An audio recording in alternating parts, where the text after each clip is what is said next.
فائدہ ہے، لیکن اپنے فرض کو پورا کرنا اور نبھانا یہ بہت زیادہ ضروری ہے۔ اللہ رب العزت نے تجارت میں متفف یعنی تطفیف سے جو منع کیا ہے، سورہ ہود میں منع فرمایا ہے، سورہ شعراء میں منع فرمایا ہے، سورہ آراف میں منع فرمایا ہے، سورہ انعام میں منع فرمایا ہے، اور سورہ بنی اسرائیل میں فرمایا وَأَوْفُوا الْكَيْلَ إِذَا كِلْتُمْ، جب وزن کرو تو پورے طریقے سے، جب ناپو تو پورے طریقے سے، جب گنو تو پورے طریقے سے، وَأَوْفُوا الْكَيْلَ إِذَا كِلْتُمْ۔ اور حضرت شعیب علیہ السلام کی قوم کی یہی تو کوتاہی تھی کہ وہ اسی گناہ کی وجہ سے تو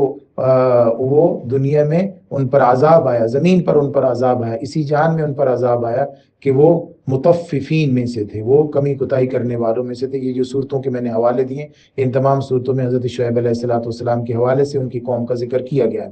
اور ان کی قوم پر آنے والے عذاب کا بھی تذکرہ فرمایا۔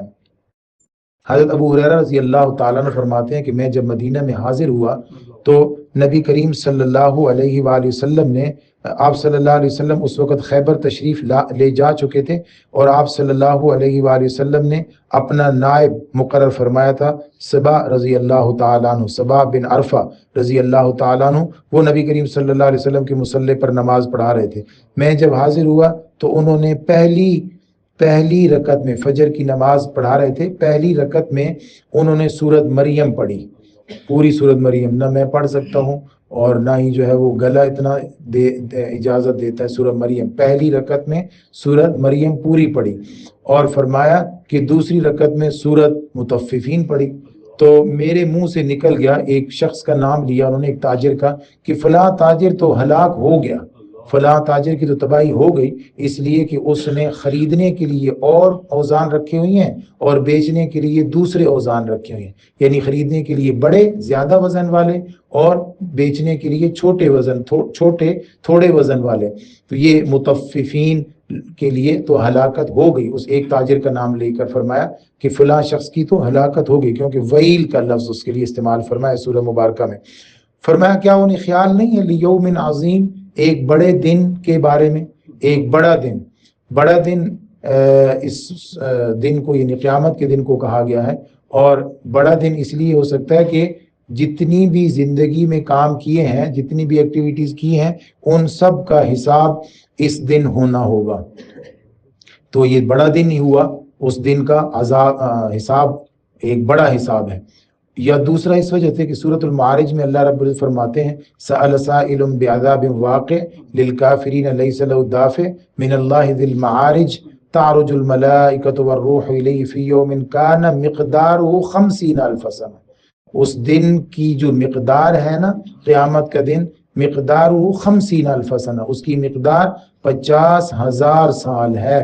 50,000 سال، وہ کوئی ایسے سال بھی نہیں ہوگی جیسے ہم زمین پہ گزار رہے ہیں۔ نبی کریم صلی اللہ علیہ وسلم نے فرمایا کہ سورج 1 میل کے فاصلے پر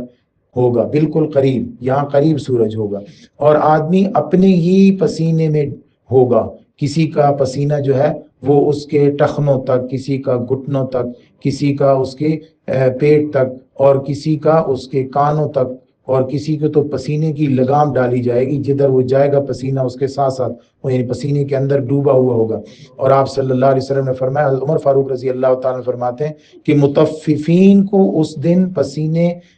پسینے میں کانوں تک ڈبویا جائے گا، یعنی ان کے آدھے کان پسینے کے اندر ڈوبے ہوئی ہوں گے۔ متففین کے لیے یہ سزا ہوگی، اور یہ 50,000 سال کا دن ہے، لیوم عظیم۔ اور آپ صلی اللہ علیہ وسلم نے فرمایا متقین کے لیے یہ ایسے ہوگا جیسے ایک فرض نماز انہوں نے پڑھی ہے، اتنا چھوٹا اور مختصر لگے گا ان کو، اور دوسرے لوگوں کے لیے اتنا لمبا دن ہوگا، اسی لیے اس کو فرمایا لیوم عظیم، ایک بڑے دن کے لیے۔ پیشی سے ان کو خوف نہیں ہے۔